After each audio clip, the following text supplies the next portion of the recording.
I had just started staying home and I was like, wow, before long, I was like, this sucks. Like, I am not happy. I don't know what the heck to do with her. This is way like, I should know what to do. I'm like, I had worked with kids my whole life, been coaching children since I was 13 all the way until I had Stella. I was like, I know kids. Like, why isn't this working? And so I'm Nicole Holcomb, attorney by day and podcaster by night, a former educator, school counselor, and administrator, and mom to a 9-year-old daughter with dyslexia, who loves all things Harry Potter, Minecraft, and science. A few years ago, she was identified with dyslexia, and our life seemed to turn upside down for a while, quite literally. I created the Dyslexia Mom Life podcast to help you navigate the upside down journey of dyslexia. You got this. If you're wanting to thrive as a mom in this dyslexia journey, then you're in the right place. Let's get started. Hey friend, welcome to episode 53 of the Dyslexia Mom Life podcast. I'm your host, Nicole Holcomb, here to educate you on dyslexia and how to create and maintain strong families while thriving as a mom.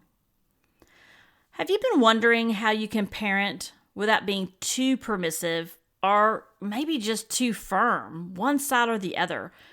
How to parent with compassion, how to be understanding. I'll tell you, it's hard to find that middle ground, especially on days when your strong-willed child is testing you, yet again. Am I right? Many times our children with dyslexia, they need that transition time. They need time to transition between activities, locations, many things. And our kiddos can be strong-willed, intense, and sensitive.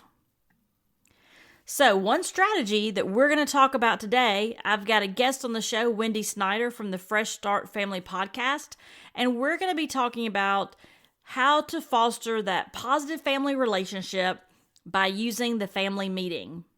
And to get you started, I created a free ebook for you. I'll tell you where you can get a copy of that at the end of the show.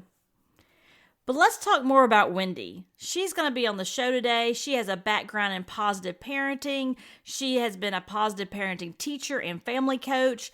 She's been helping families parent with great purpose and intention.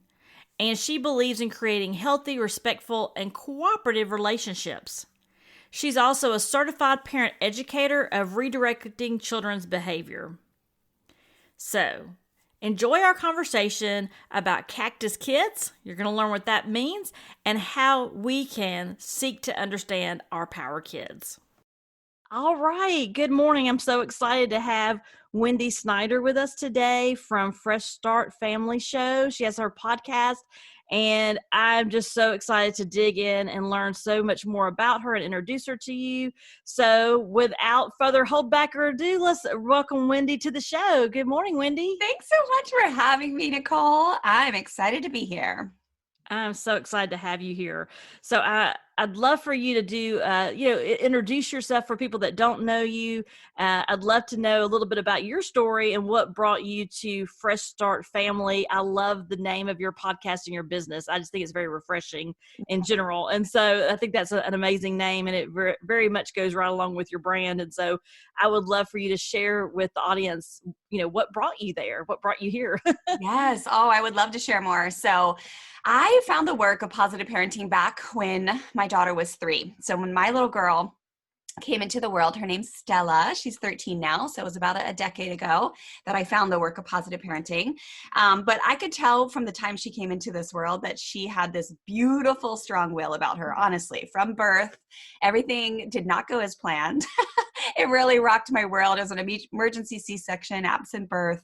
Thank God we're both still alive, but everything just did not go to plan. And I think it was the first realization that parenthood was going to be something that was a lot, not not what we had thought. I think as parents, Terry and I fell in love really early. When I was 17, he was 19. We've been together forever.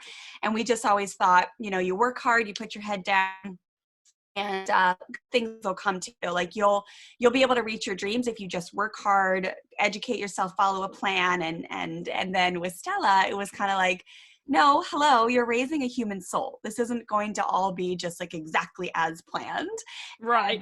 And by the time she became a toddler, I had decided to leave my career in corporate America. I was in marketing, and my little guy came along.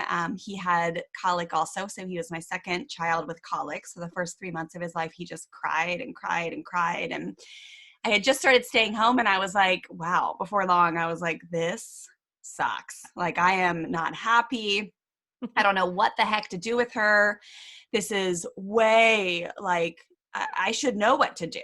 I'm like, I had worked with kids my whole life. I was like a diving coach. I had been coaching children from the age, since I was 13 all the way till I had Stella, I was 30. I was like, I know kids. Like, why isn't this working? And so, she was in timeouts 50 times a day. And I just kept telling her to stop it. And she would just push back. And it was just dark. It was a dark season where I felt guilty because honestly, I didn't really like her. I just would look my husband in the eye and be like, when he would go to work each day, and I'd be like, why? Like, do you have to leave? Because I don't think I can do this. And I would look at this precious little infant and this 3-year-old and just think like, something is wrong with me. Something's wrong with her, because this is not the way it's supposed to be. Like, a child is not supposed to push back this much. And I at the time was starting to dip down into like super reactive stuff that I'm like, who am I? Like, I swear I am like a positive, happy girl. I don't know. I just always was, until I became a parent and had a strong-willed child. And then I would have days where I was just like, I don't even know who I am. But if someone was like peeking through the windows and saw me, they'd probably think I'm a crazy person. So long story short, thank God, her preschool offered a free positive parenting class called Redirecting Children's Behavior. And from the moment I walked into that classroom and started learning new ways to work with this beautiful little strong-willed soul, who at the time I did not describe like that, but as soon as I started to learn new ways to understand her misbehavior, new ways to see her in a positive light, understand that she was perfectly normal, there was nothing wrong with her, she wasn't broken, we didn't need to think that she needed to be fixed. She was a very unique, special, incredible young girl who we just had to learn how to work with her instead of try to make her change. So the light really started to come back to my day, and everything changed. And she started to behave a lot better once I changed the way I talked to her, the way I saw her, the way we disciplined her. And so I knew before long that I had to teach. And that's when I started teaching in person. I became a certified positive parenting educator, which led me down the path of getting really entrenched in life coaching courses. And that's when I became a certified family life coach. And then a few years down the road, I thought, I really want to help not just families in my own town. I'm in Southern California, but I really want to kind of preach, scream this message from the mountaintops. So families from all over the world, no matter how small of a town you live in middle America, in the middle of Europe, or wherever you are across the planet, you can also learn the psychology that's underneath this work and have it change your life. And so that's when I created Fresh Start Family Online, where I now teach parents all over the world I have a few different positive parenting courses online. I have a membership program called The Bonfire. That's a month-to-month, super encouraging community that includes just some incredible stuff that's changing lives in pretty deep capacities. And we have a podcast, like you mentioned, the Fresh Start Family Show. My husband co-hosts that with me, and we're just this is our jam. We love helping families who get into a place where they're like, this is kind of kicking my butt. And they are open to learn new ways, expand their heart, strengthen their family. And that's what we love to do. Thank you so much. Yes. And we'll dig in there in a second, but I wanted to share with you too. So the moms that I work with, they're either, in their journey of raising children with dyslexia, or they're just starting that journey. And they're, so much of your work, I really, resonate with, because so much of it is trying to figure out, and you're right, like we knew very early on that our daughter Hattie was very strong-willed, and we too had different expectations going into that as parents, because you really don't know until you're there, right? And it was just, yeah, it was just very different than what we expected. However, I think just the journey of working with children with dyslexia is that they have so much internal, just struggle Yeah. and a lot of emotional baggage around dyslexia, especially depending on when they learn as to why can't I read? Why can't I write? Why can't I spell my name? And so I think for, I know so for the parents that, follow this show, is that there is just a struggle to figure out, the academic piece and the emotional and social piece. And then how do I wrap that up to do that in a way that is not punitive, that's not, how do I go about creating that positive atmosphere? So for those that might not be as familiar with positive parenting, how do you define that for your community? So positive parenting, in my eyes, I guess there's probably a lot of ways to define it, but I really find that it's finding the middle ground between too firm and too kind, which I had a beautiful guest on our show point out to me. She's like, there's actually no too kind. And I'm like, you're right. So it's really the middle ground between too firm, which is kind of the classic way that many of us were raised, my way or the highway, do what you're told or else. Yes. Kids are, you just listen or else.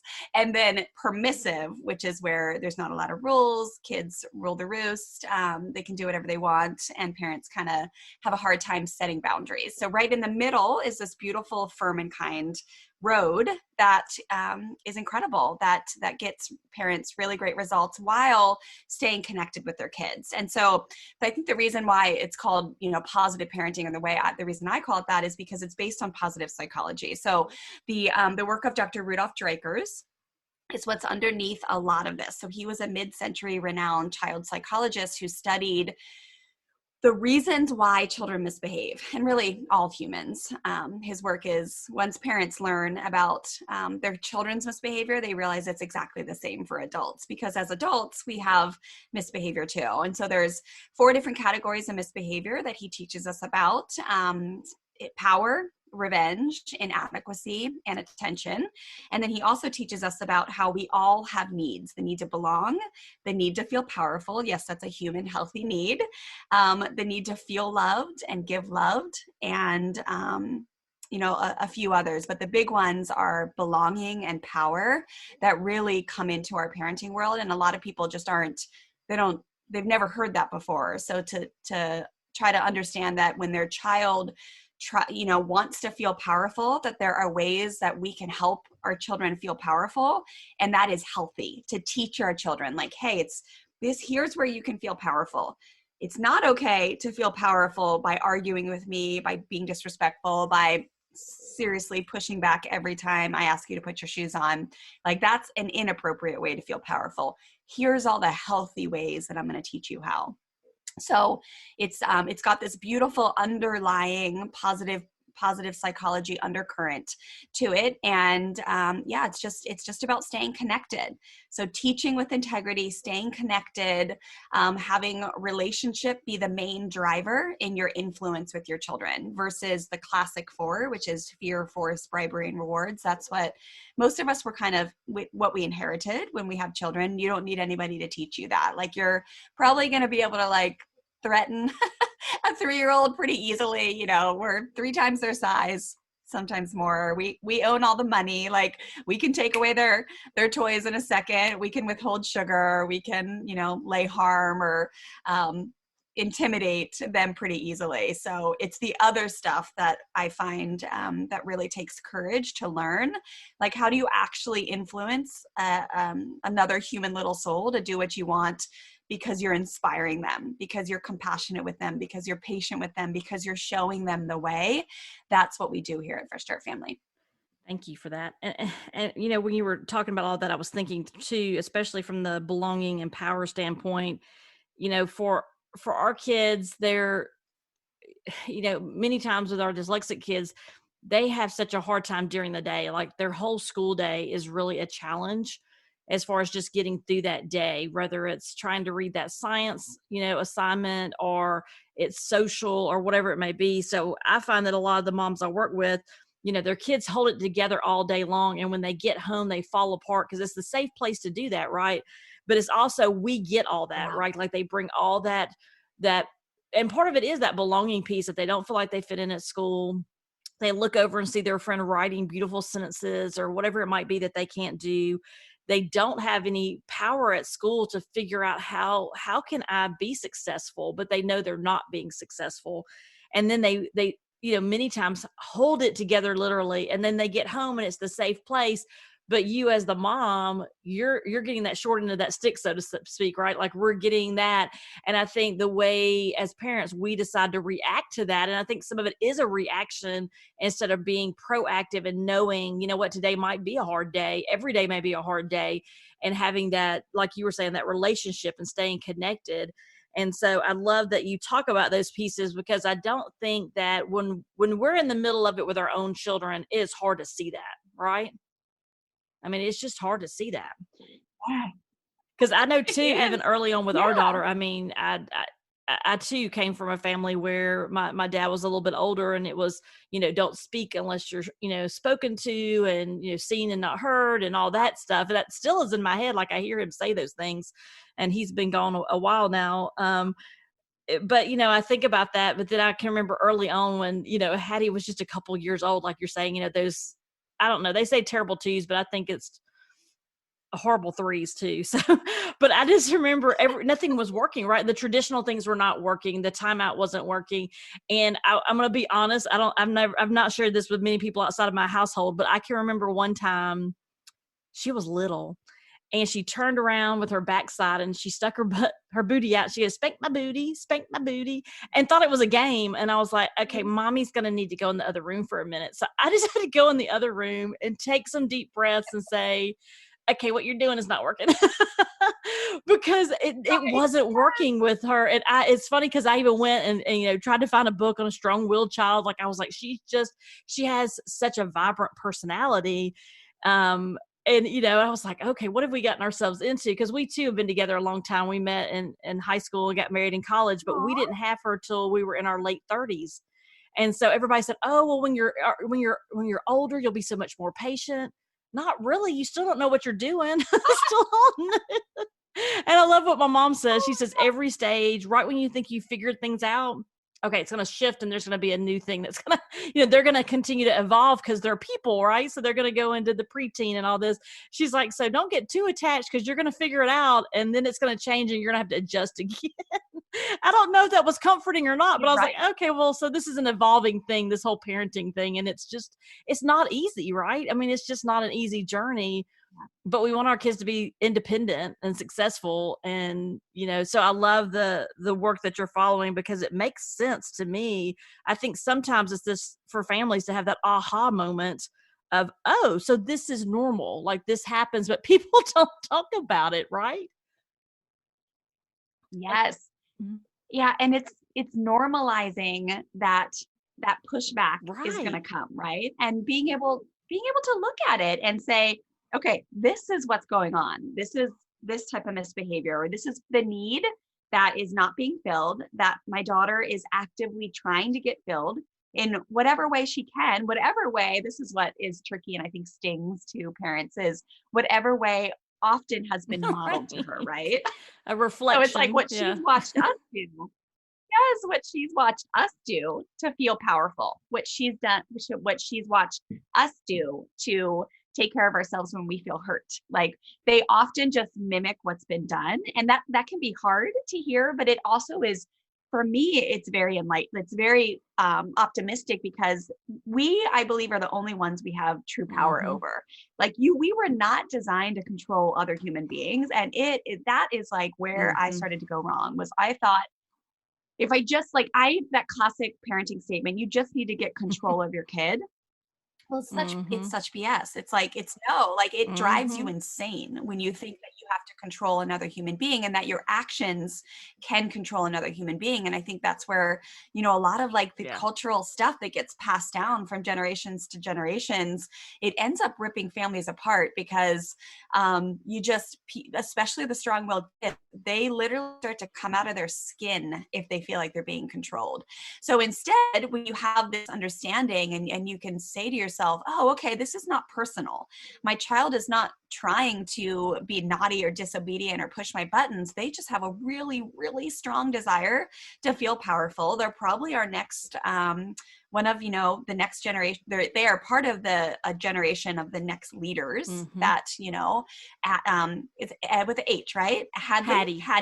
Yeah. Hattie and my Stella, they could, they're probably going to be able to walk on stages a lot easier than maybe some other kids in their class, or lead a movement that might be outside of the box when everybody else is a little nervous too, or could just go with the flow because it's easier. Like our girls will probably, when they're mentored correctly, Right.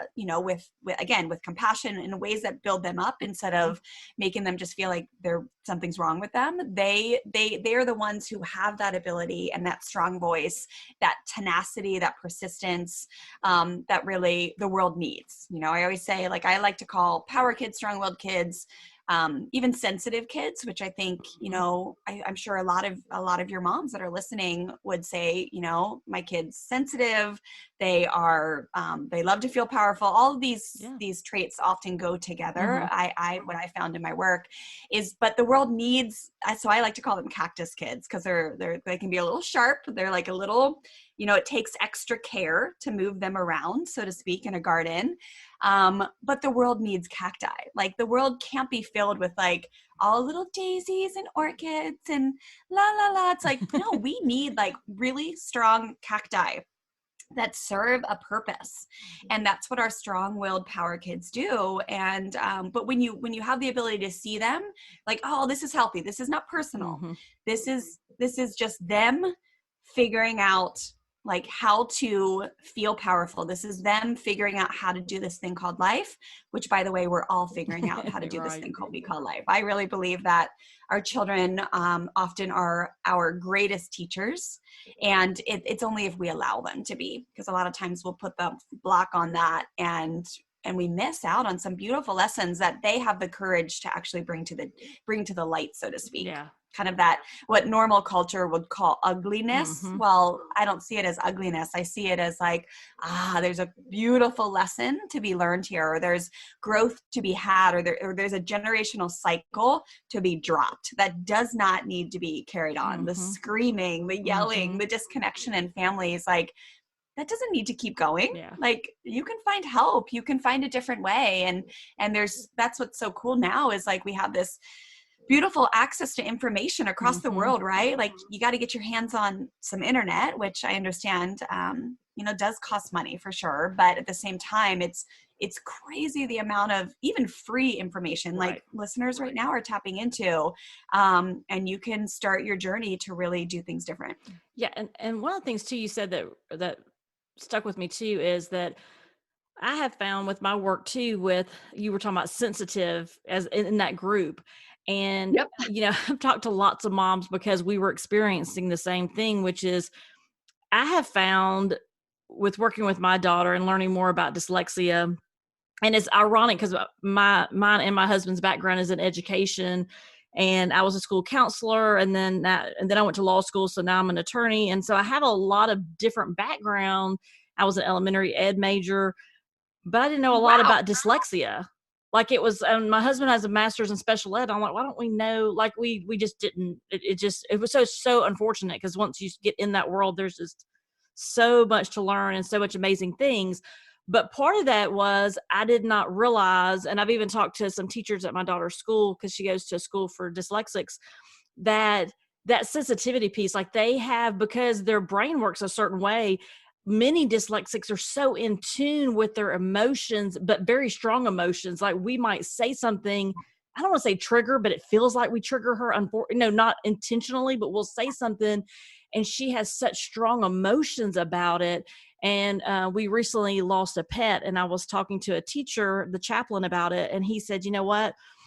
I too am very strong. Like, I too have very strong emotions and sensitivity. So I understand what you're saying about how she's feeling, but it can be a very small thing, even like she's very invested, but she's like, I don't know how to." She realizes too that she has what she calls a big heart. And so I talked to a couple other moms, particularly that had daughters, and they were like, oh yeah, like, have you read, there is some research that says that dyslexics have a high level of empathy, but that's why they're so successful as adults. So when you said that, it also, I thought about that piece of that, because that does give a different layer to that cactus, right? Or a different thorn that we have to be aware of. And I love that analogy of the cactus kids. I love that. But, just wanted to say that, because moms that might be listening that might not realize that's part of this dyslexia, this part of this journey, is because their brains think so differently. They really do feel differently. They are sensitive, or have high empathy. And for some, that is just part of who they are. And I don't think at the beginning I realized that, right? Like, you just evolve into that. And so even if your kids are strong-willed, it doesn't mean they don't have strong empathy for others. And even, objects in your home. Like, she's like, I can't get rid of that. I'm like, that you had that when you were 3, but mom, I can't get rid of that. That's so cute.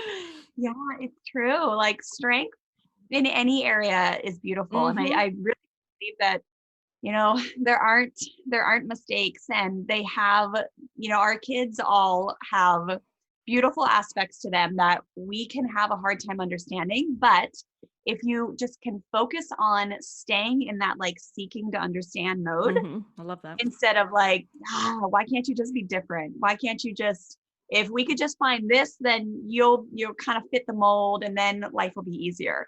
It's like, just keep seeking to understand, because what I have found is that once I leaned into that over the years, I discovered there's like all this beauty behind it that, yeah, some other kids might not have. And it's not about like, one being better than the other. It's just being able to like, just relish in the cool aspects that, because they of your child, right? Mm-hmm. Like, so you can look at it one way or another, right? Like, we always are at choice, is the way I see it. Like, you can see it as like, that's so. I was just talking to a mama on the block last night. She was saying how her little boy at 3, I think he's 4 now, she was saying just like how hard it is because he's so sensitive, right? Like, you hear that come from moms a lot, especially boy moms, like, oh my gosh, like, he's so sensitive. Like, he'll just start crying.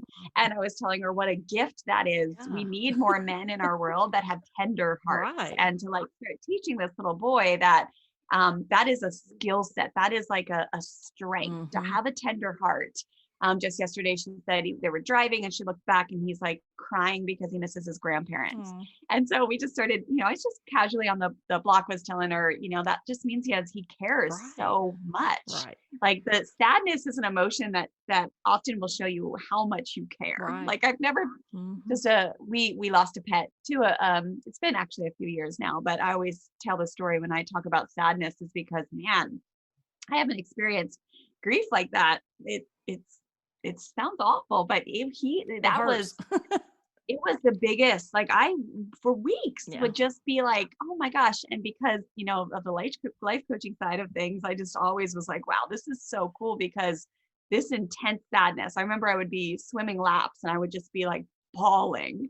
And I'm like, God, I loved him so much. Like, the love was insane for Tank. Like, he had done life with us for 15 years, like both of our babies, blah, blah, blah, just right. But sadness is an emotion that just shows how big your heart is, how much you care. So, right. And I think we have to be careful too, to, especially with the boys, be careful to say, oh, well, just push that emotion down. Like, we don't want them to internalize that and not show it and be able to express it and talk about it. And I think, at least for me, from the generation I came from, that was how most parents reacted. Oh, we don't talk about that.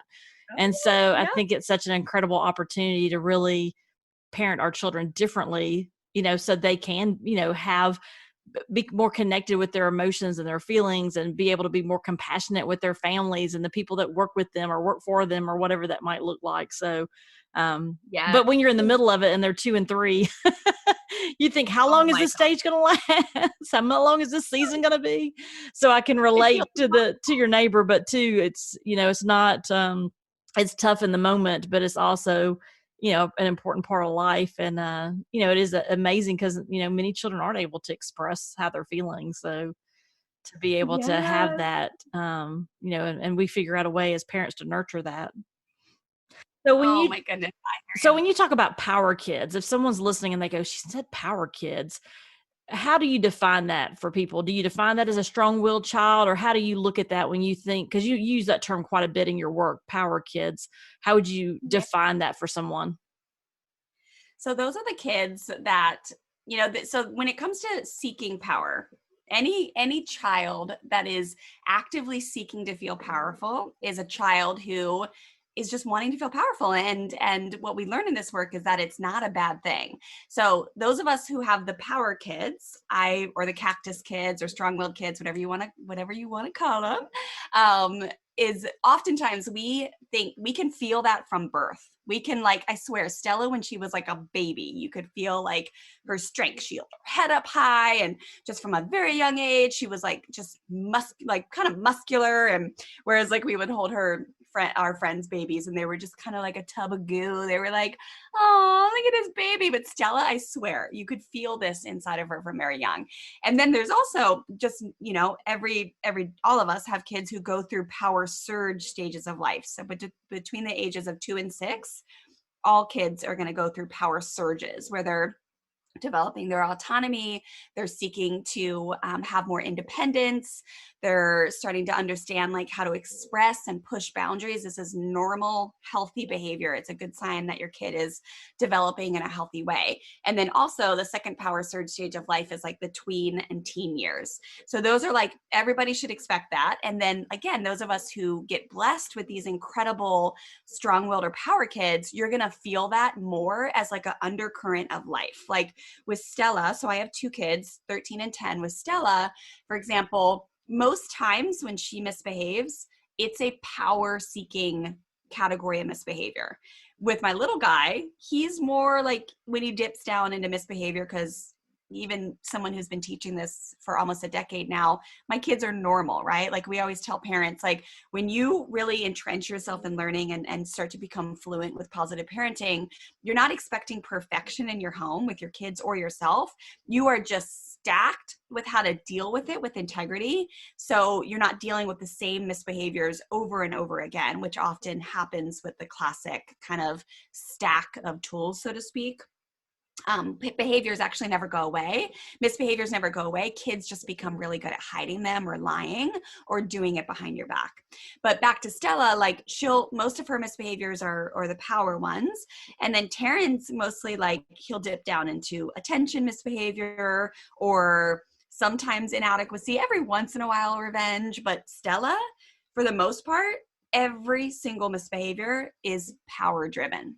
And so over the years, like I can't imagine if we would have never truly understood, like, oh, she's just seeking to feel powerful here.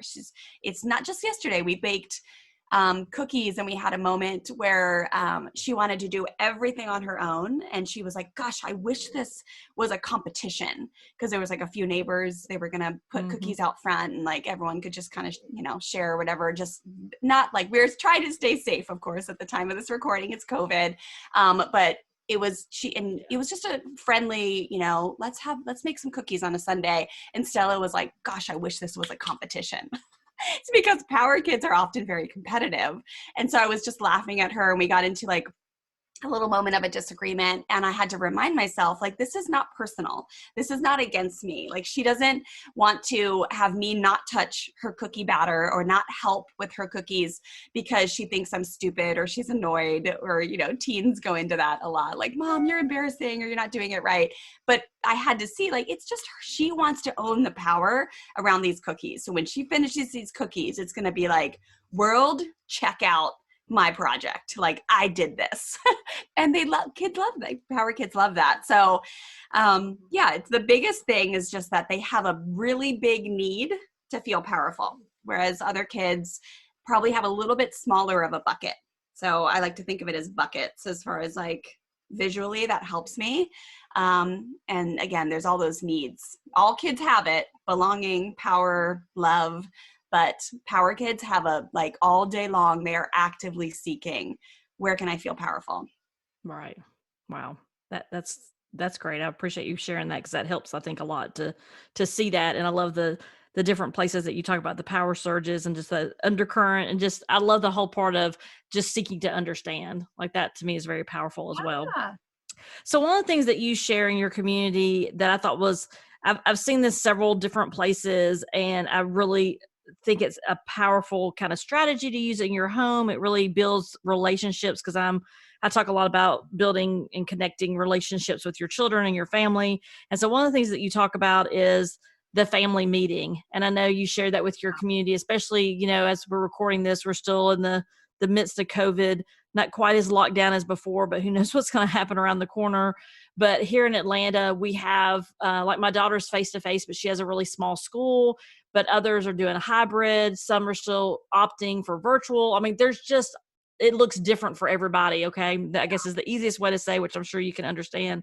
So I do feel like that the family meeting is still very dynamic and very, you know, very useful right now in the stages. And as we record this in December and plan to release in January, what a great time to have some reflection on what does this look like in our home right now. And I think it's a great opportunity to start implementing a family meeting. So can we talk a little bit about, you know, the goals or why would someone have, like, why as a parent would I consider having a family meeting? What do you think are the positives of that?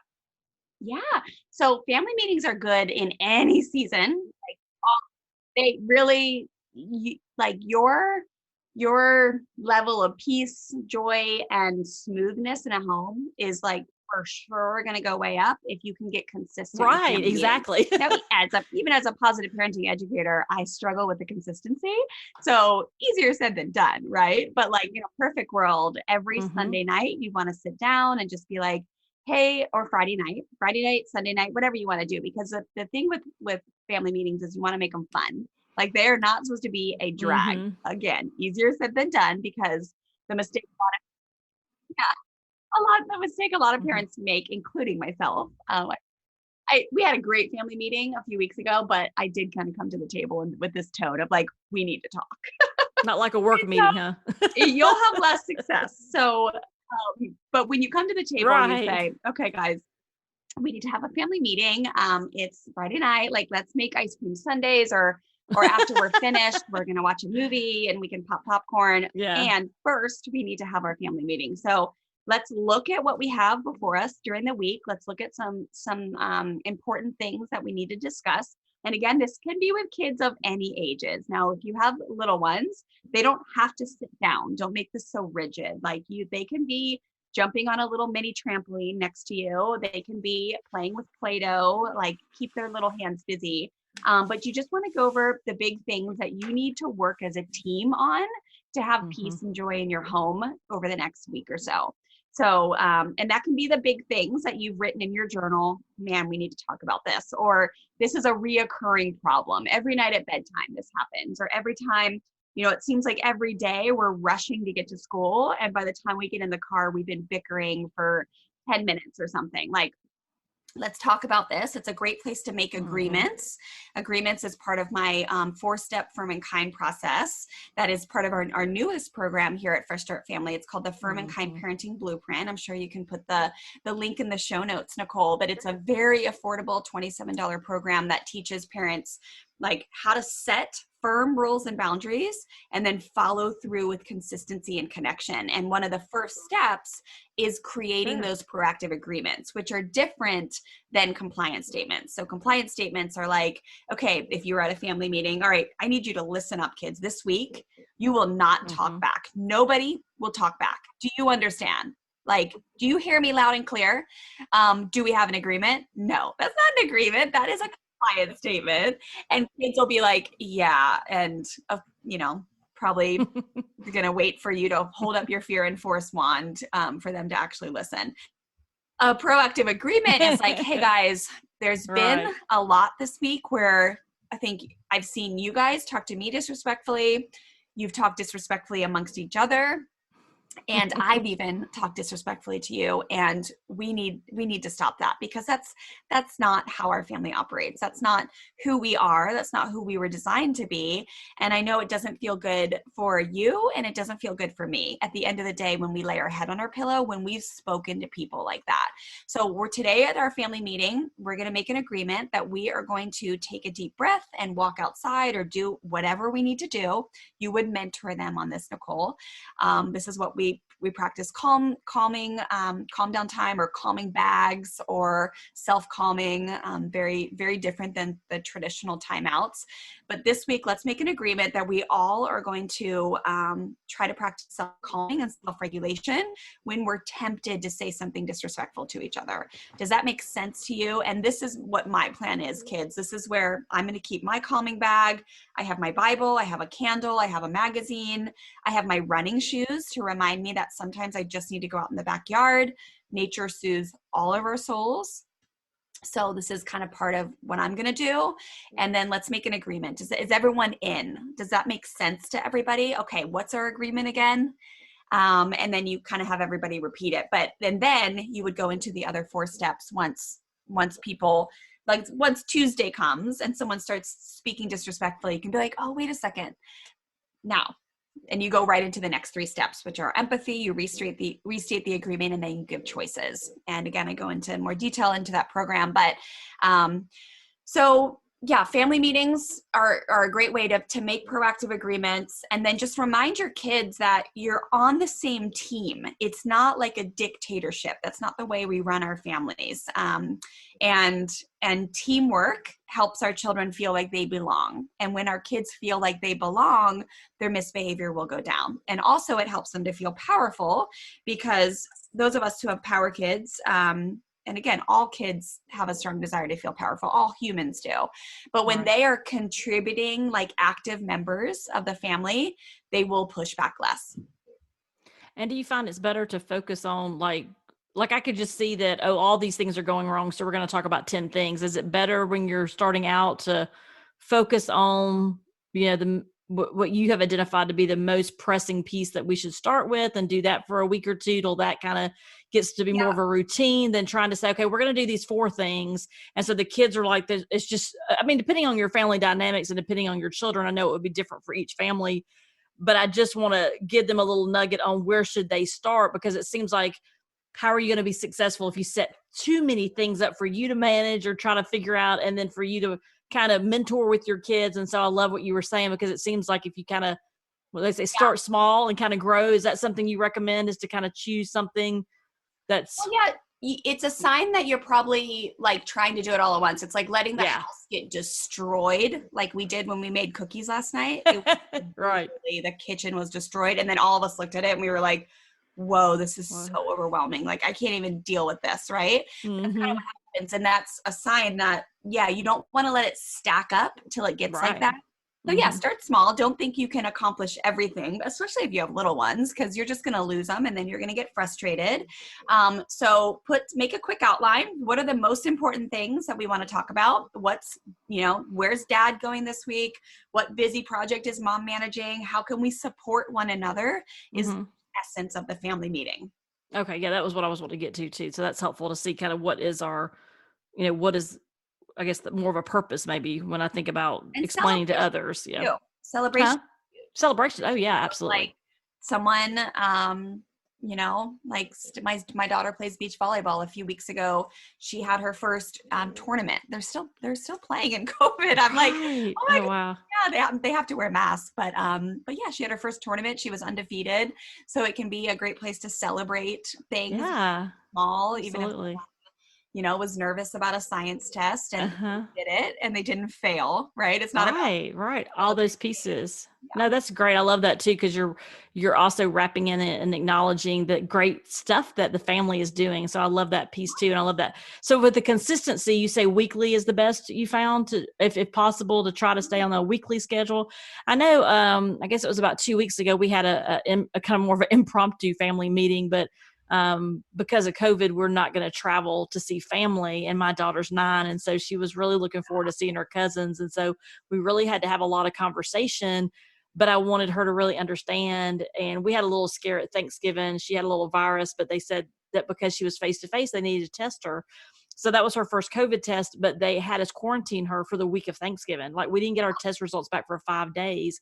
And so by the day 3, she was great at the beginning, but by day like 3, she was like, so, I mean, and so that's been recent. So I think that was helpful because we were able to reflect on what that experience was like for our family. And, we talked about traveling and stopping at gas stations and staying at hotels and where do we eat. And logistically, there was just a lot of pieces. And then my mom lives with us. And we were like, it's just too big of a risk. So I think after her having that experience, we were able to have some real conversations. Now, even yesterday, she said, I really miss my cousins. I hate we can't go. Like, she's still sad about that. But we gave space for that instead of just saying, well, we're just not going. We sat down and I said, we need to all sit down. My mom was there. We included her, and we just had a conversation. I said, let's just talk through what we just experienced. It wasn't luckily for us, she was negative. It was just, we didn't think she was positive. We had not been around anybody, but it was just part of the world we live in right now. So I think that, finding space for that, though, to sit down as a family and have that timely conversation, was helpful, because although she wasn't happy about it, we could all have conversations about why we thought that was the best right now for our family. And we know we will see them again, right? It's just right now they FaceTime each other and play games and do things together. But, just being in the room is different. Well, something you mentioned that made me think of something, Nicole, that I want to say is that it's so cool how I think when we have a family unit where you can sit down and talk about things, a lot of times it's coming to the table about what you learned from an experience or making amends. The ability to repair relationships and make amends is one of my favorite parts of this work, because it's like, I think back, many of us, when we grew up, there'd be like hard situations, or there'd be, I don't know, family visits that would, with cousins or grandparents, that something might happen, where you're like, oh my gosh, that was hard. Or, or like there'd be big arguments where people would yell and scream. And then the next day you'd sit down and be like, okay, let's just move on with life. Like, we're done with that. And for me, looking back on it, I was always like, that's weird. Like, that doesn't feel right. Like that, there was never the ability to make amends. There was never the ability to sit down and talk about things and say, here's what happened last night or last week or last month. What did we learn from it? Where are some areas we can clean up? Like, what are some, things that we can each take responsibility for? We can show up with a humble heart and do things differently tomorrow, or make some tweaks and adjustments, or do some makeups if there was an argument or something that went wrong. But it's so beautiful. And that's another reason why, like, just sitting down, or if you have little kids, you don't have to sit down, so to speak. You can do this when you throw a football with your son, or take a walk with your kids. But it's just something that I love about this work, is that that's a big part of it. Like, there doesn't need to be perfection. There can be like, what did we learn from this?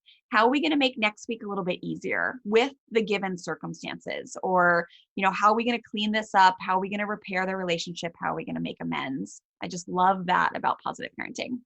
Yeah. And I love that you're, as the parent, you're more of the guide, and you're also modeling and mentoring.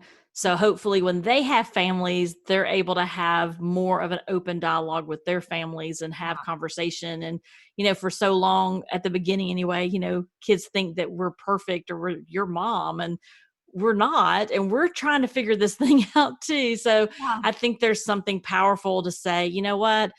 I shouldn't have said that, or I lost my temper, or, I realized that you had a feeling that I didn't acknowledge, or whatever it might be. So I think that's so powerful for our kids to see, because many of us didn't grow up like that. It was just, this is how it is. Go to your room if you don't like it. It was like, it's because I said so. That's why, that was the answer, because I said so.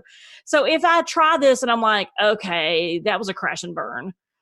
I mean, I want to encourage people to continue to try, right? Because that was one of your big things too, is that it's not going to be right the first time probably. And it may crash and burn on the sixth time, but it's like with anything else, that consistency piece. So how would you encourage people on that piece? Because I don't want people to try it and go, ooh, because it's going to feel different for every family, right? And every family meeting in each household may look a little different as to what your family needs at that particular time, or what they consider as a fun activity, and how they can bond and do things. And so is that one of the things you talk about a good bit when people ask you about the family meetings, is that not only the consistency, but don't just throw your hands up and give up too soon? Yes. Okay. With anything in positive parenting, with anything, what my experience has been is that you actually will probably fail a few times. Not like if, it's when, and how crash and burn is it going to be? And that's okay. Like we want to expect that, because it is unnatural. Like I did not grow up in a home where my parents had family meetings with me and my brother every week. We did not really honestly talk about a lot. We didn't talk about emotions. We didn't talk about making amends. We didn't talk about fears. We didn't talk about hurts. Like there, you just did life, you did your best, and you moved on. Right. So now if I'm a mom who's hearing this, and I'm like, oh, cool, that sounds awesome, I want to implement that. You do some education, you get a good plan, and then you go to do it. It's the first time you're ever doing this with other human beings who it's their first time ever doing this. Right. So you just got to expect that it's going to be a little bit rocky. And then you have to, again, note, you have a choice when you come out of this, say you sit down, or you allocate a half hour, and at the end, like maybe, let's say if it's a failure in air quotes, maybe someone got an attitude, someone wouldn't sit still, you kind of freaked out and lost your temper, and you're like, forget it. Like, we'll just, fine, I'll go back to like taking your iPad away if you don't listen. Right. And then everyone storms off. That's actually, in my eyes, not a failure, because you tried. Like there are so many people who will never, ever try something because they're scared that they'll fail. Just yesterday, I think it was, or a few days ago, I was talking to my membership group about Sarah Blakely, who is the founder of Spanx, company. She's amazing. Yeah. Oh my gosh, she's amazing. I think like that company is killing it, as far as like she's top 10 something in the world now. Like she's amazing. But she had a dad who was very, very adamant about celebrating failures, because really there is no failure, right? So her dad, like for example, when she wouldn't make the cheerleading team, he would like take her out to dinner and they would celebrate, because he celebrated the fact that she had the courage to try. Yeah. So many families they'll just keep doing the same exact thing that was always done, which again, that is an example of a painful generational cycle. And that's one of my specialties in my work, is that I love to help families end painful generational cycles so they can create family legacies of their dreams. And that's not all like painful generational cycles people think is like, it's just like if you were, physically or sexually abused or verbally abused. Well, disconnection and silence and not being able to talk about emotions or make amends or repair relationships after, difficult situations, that's an example to me of a painful generational cycle. Like, and I definitely saw that in my own family, is they just never were given the tools or the mentorship that if they got into a fight with their sister and things got really ugly and hurtful things were said, that's it. Like you just end the relationship. You're done. Like literally happened in my family. My mom does not talk to her sister. So it's like, dang, that is not like, that's, we want to have the courage to try to do it differently. And that's going to be messy. So Right. it's, so instead at the end of a situation that didn't go perfectly, I want you to journal, like, here's what did go well. Here's what I did notice. The kids loved their sundaes. We had ice cream sundaes. Now, the problem was as soon as the ice cream sundaes were done, they just wanted to go play in the backyard and they didn't want to sit and listen anymore. But that worked, right? So maybe next time we do 10 minutes first of talking, and then we get the sundaes, and then that'll give me a little bit more time to help them to sit there or whatever it may be. But you want to look at what did work well, what did they respond to well, and what can I do differently next time?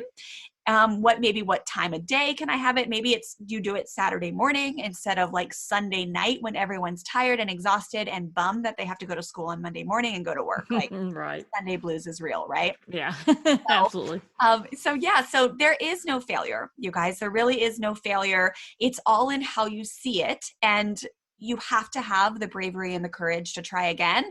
And it gets easier over time. Like, for me, and to give you an example of that, for me, when I learned this work, so obviously you hear me speaking about positive parenting curriculum, or if you were to hear me coach within my membership group, when I coach my families that I work with, you're like, wow, Wendy like knows her stuff, right? Like you could give me a misbehavior of any child and I could rattle off a gazillion things you could do. And I could like really am confident I could help find success with redirecting that misbehavior pretty fast.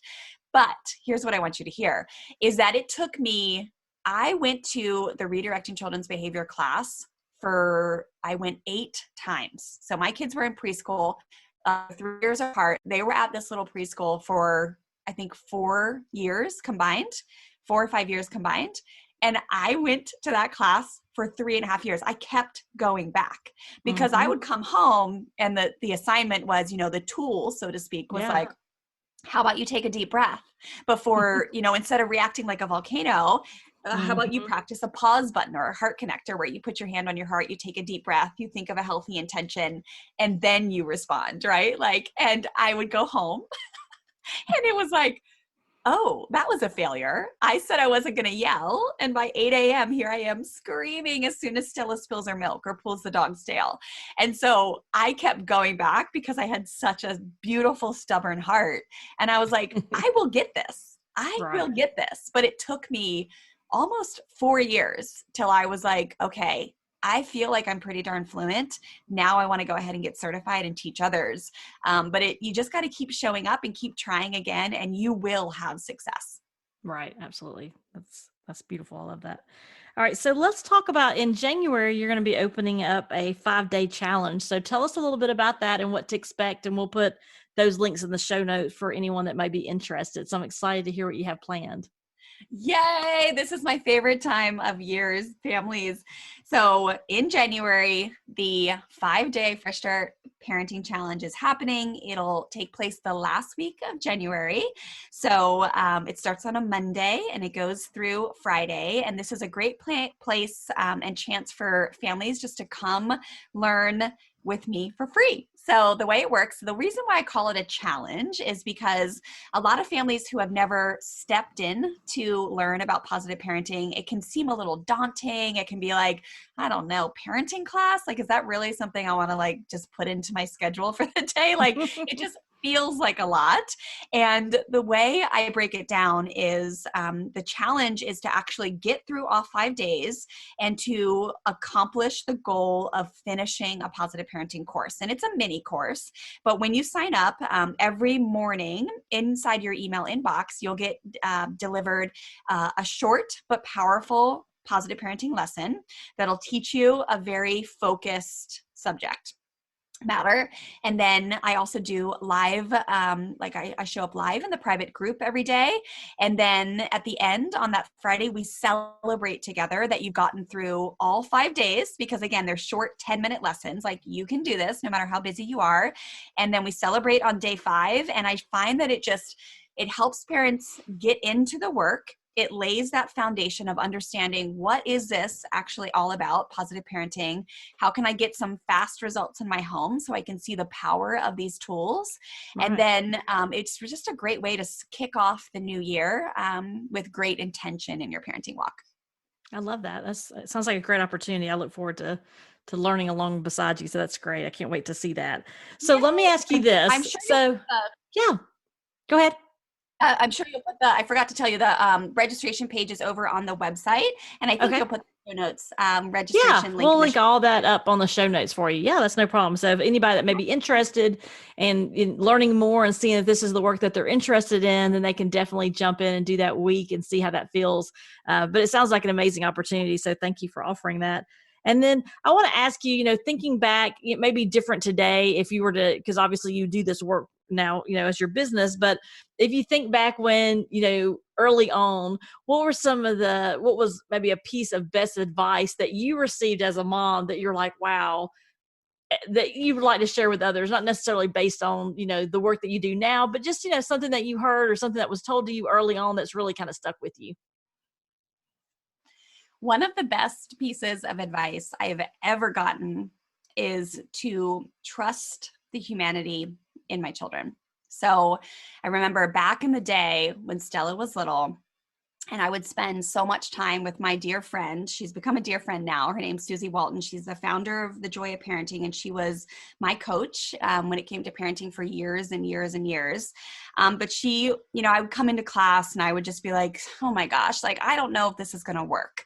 Like, this is, it may work for other kids, but my Stella, man, she is like a piece of work. Or I wish you could come to my house and see what's really going on. And Susie would just always look at me and say, I know, I hear you. And you got to trust me, and you got to trust in the humanity of your little girl. She's going to be okay. She is figuring out how to do this thing called life. And she's not just going to be okay, she's going to be great. And I have carried that with me forever. And I rely on it a lot in my head, because there are those moments in parenting where you just think, gosh, I need to step in here and I should know more. Or if I just knew how to do this better, or how to redirect better, or how to X, Y, and Z. But really, it's like, we just have to trust that our kids are on a journey. It's their journey, and that there's something beautiful that is developing within them if we can just trust and hold space a little bit more. Thank you, Wendy. That's very helpful. I appreciate that. I've not heard that before, so I love that. That's great. So where can families connect with you? I'll put some links in the show notes, but if someone just wants to jump right in, where can someone follow you for Fresh Start Family? Where are all the places that you're at? And then I'll put the actual links in the show notes, but if they were just, in their favorite social, where would they look for you? Yes. My favorite social is Instagram. I'm at Fresh Start Wendy. And I'm also on Facebook, Fresh Start Family. And then, the website, freshstartfamilyonline.com. On the homepage, I always have some type of freebie. So parents can grab, most of the time I have the free guide to raising strong-willed kids with integrity. It's a PDF, it's a worksheet. You can really kind of start to brainstorm some prompts that I give you that'll help you be more creative and intentional with how you work with those strong-willed kids. So that's usually there. And then when it comes time for the challenge every January, I switch that out, and that's where you can register and save your seat to be part of that 5-day challenge too. So freshstartfamilyonline.com. And then the podcast over on iTunes is the Fresh Start Family Show. So find us there too.